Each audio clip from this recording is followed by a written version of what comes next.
Praise the Lord, hallelujah. परमेश्वर का धन्यवाद हो। एक बार मैं फिर से प्रभु के वचन के अध्ययन में और उसकी संगति में आपका स्वागत करता हूं। और हमारे लिए आनंद की बात है कि हम परमेश्वर की उपस्थिति में रहें और सहभागिता में रहें, क्योंकि प्रभु ने हमें अपने पुत्र, हमारे उद्धारकर्ता प्रभु यीशु मसीह की संगति में बुलाया है।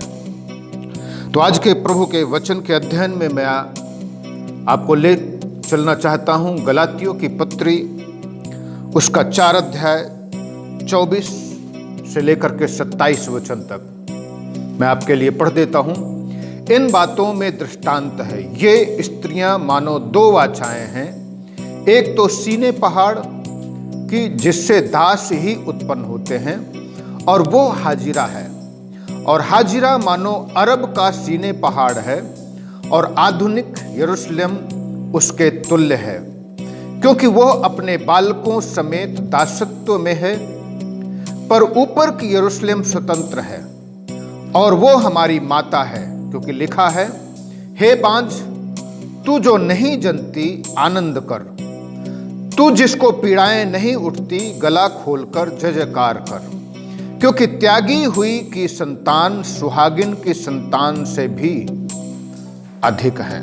यहां पर इन वचनों से जो मैं टॉपिक ले रहा हूं, विषय ले रहा हूं ताकि मैं आपके साथ चर्चा करूं, वो है अब्राहम की 2 पत्नियों सारा तथा हाजिरा के जीवन से हम क्या सीखते हैं, इनके उदाहरण से हम क्या समझते हैं।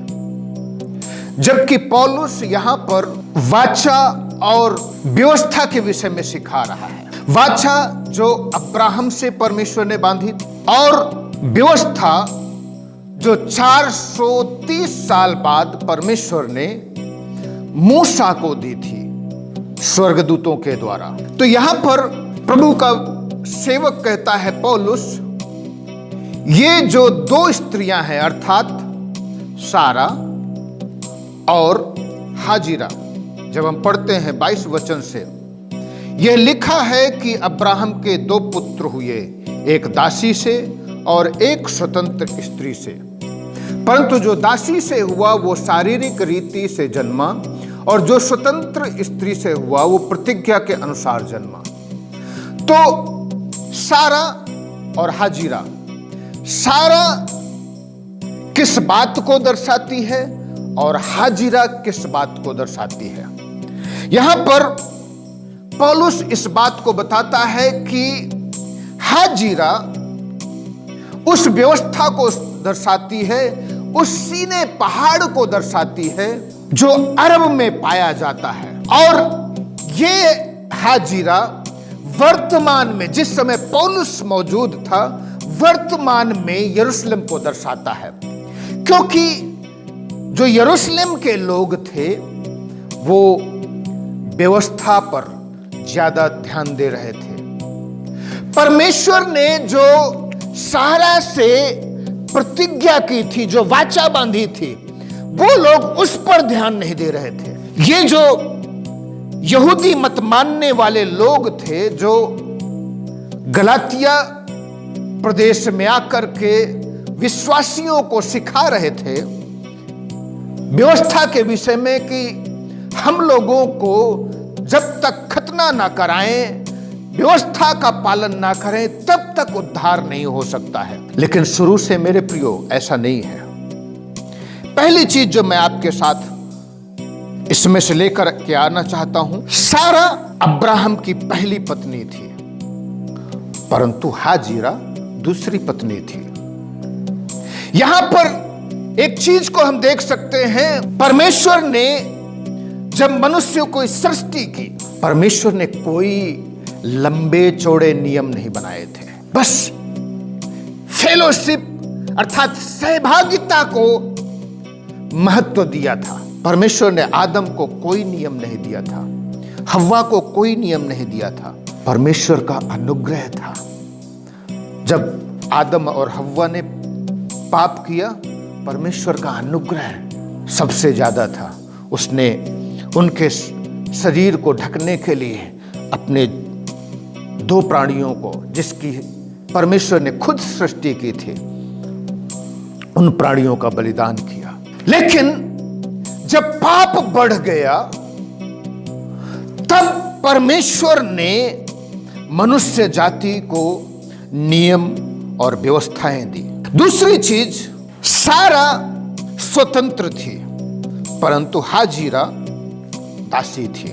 सारा के विषय में लिखा हुआ है गलातियों 4 अध्याय के 22 वचन में, अब्राहम के 2 पुत्र हुए, एक दासी और एक स्वतंत्र स्त्री से। तो जो सारा थी वो स्वतंत्र थी और हाजिरा दासी थी। और इसलिए जो स्वतंत्र स्त्री थी वो मालकिन थी, परंतु जो दासी थी वो सिर्फ मालिक की आज्ञा का ही पालन कर सकती थी। तीसरी चीज, सारा संतान पैदा करने के लिए थी पर हाजिरा नहीं। हाजिरा सिर्फ दासी थी और हाजिरा मालिक के साथ संतान नहीं पैदा कर सकती है, परंतु जो पत्नी है वो मालिक के साथ, जो घर का स्वामी है, जो पति है, उसके साथ मिलकर के संतान उत्पन्न कर सकती है। मेरे प्रियो, चौथी चीज, सारा ने जब संतान को पैदा किया तो उसने स्वतंत्र बच्चे को जन्म दिया। लेकिन जब हाजिरा ने संतान पैदा किया तो उसने दास को ही जन्म दिया। सारा ने जब संतान पैदा किया तो स्वतंत्र बच्चे को जन्म दिया, मालिक को जन्म दिया, परंतु जब हाजिरा ने जन्म दिया तो एक दास को जन्म दिया। और दास कभी भी घर में रहता नहीं है परंतु मालिक सदैव बना रहता है। सारा सदैव घर में रही परंतु हाजिरा सदैव घर में नहीं रही। प्रभु का वचन बताता है हाजिरा को घर से निकाल दिया गया। जब हाजिरा और उसका बेटा इस्माइल समस्या पैदा करने लगा और स्वतंत्र स्त्री से पैदा हुए बच्चे का मजाक उड़ाने लगा, तब उसको और उसकी मां को, दासी को और उसके बेटे को घर से जाना पड़ा। तो मेरे प्रियो, यहां पर जो हम चीजें सीख रहे हैं, 2 वाचाएं, एक वाचा जो प्रतिज्ञा है और एक वाचा जो व्यवस्था है। व्यवस्था सदैव नहीं रहती है परंतु व्यवस्था का एक समय है, परंतु प्रतिज्ञा सदैव बनी रहती है। परमेश्वर ने अब्राहम से प्रतिज्ञा की और यह प्रतिज्ञा क्या थी? वो उसे एक वंश देगा और परमेश्वर उस वंश के द्वारा पृथ्वी के सारे कुल के लोगों को आशीष देगा।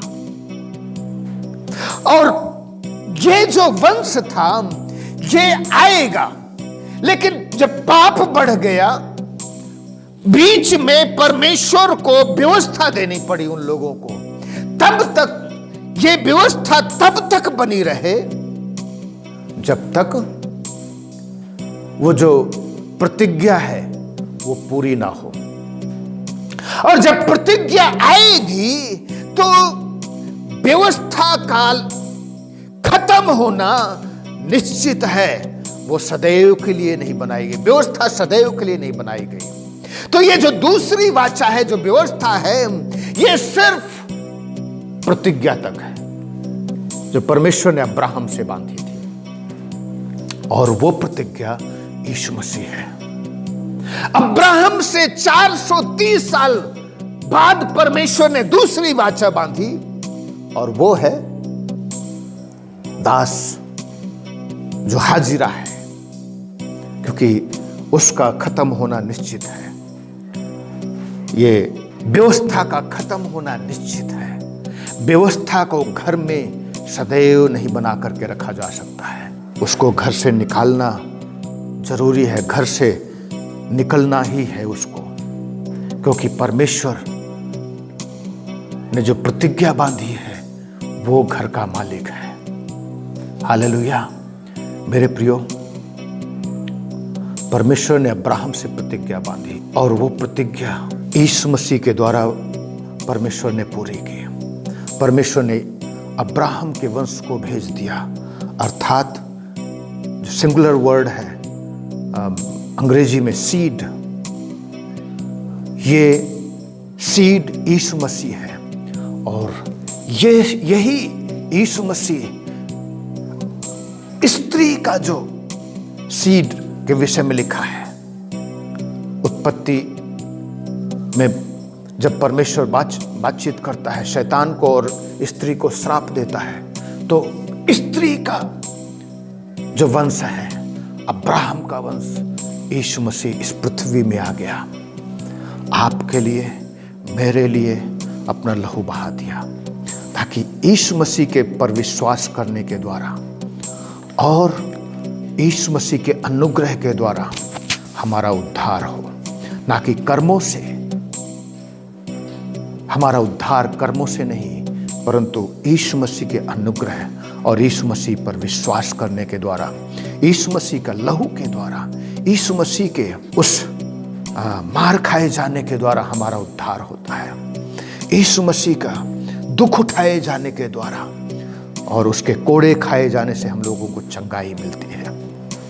मेरे प्रियो, इसलिए आइए हम व्यवस्था जो दासी है उसके संतान ना बने, परंतु स्वतंत्र स्त्री के संतान बने, जो वाचा है, जो परमेश्वर ने अब्राहम से बांधी और इस सारा के द्वारा इसहाक पैदा हुआ।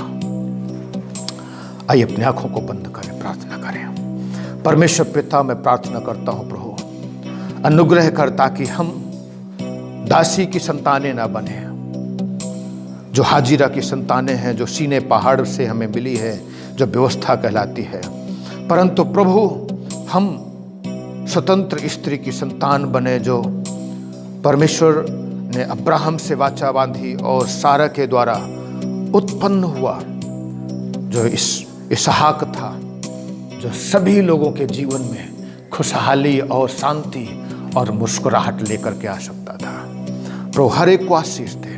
और प्रभु मैं तेरा सेवक उन सब के लिए प्रार्थना करता हूं जो लोग बीमार हैं परमेश्वर, और तेरा वचन सुन रहे हैं, उन सबको स्पर्श कर, छू करके चंगा कर दे। तू आश्चर्य कर्म कर और तू अपने अद्भुत नाम की महिमा को प्रकट कर। धन्यवाद करता हूं तूने प्रार्थना को सुना है, यीशु के नाम से मांगते इस प्रार्थना को, amen, amen. God bless you. प्रभु आप सबको आशीष दे, सबको जय मसीह की।